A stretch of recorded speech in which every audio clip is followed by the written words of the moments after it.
Hello guys! Itong parcel na to hindi to akin. Accidentally, na-open ko siya. Kasi nag-order ako ng sapatos na anak ko kasi nag-sale. So, 184 na lang siya. Hindi siya plastic. Maganda, maganda ang rate. 5-star ang rate ng mga nag-order. So, ibig sabihin, maganda talaga ang quality. Kaya umorder ako, 184 lang. Ay, sale kasi siya. 800 siya, tapos biglang nag-sale lang 70% off. 80% off. Kaya nag-order ako.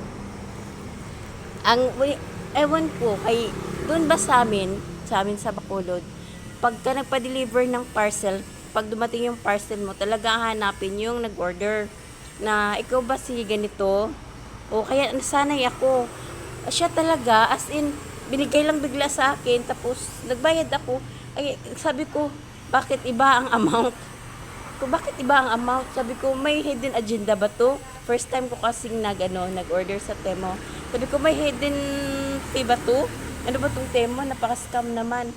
Ngayon, Diyos ko po, nung inupin na namin, pero may video, nung inupin na namin, cover ng tablet, na-shock ako talaga.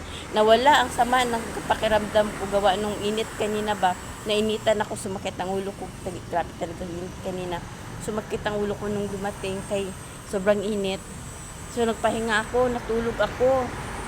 Tapos bigla ba naman ako ginising ng anak ko. Parang wala ako sa wisyo.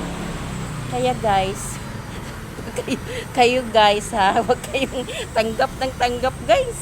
Kay mahal pa naman ito, yun pala dun sa dating nang nag-board ba, nang wala na dito. Pero kakilala naman.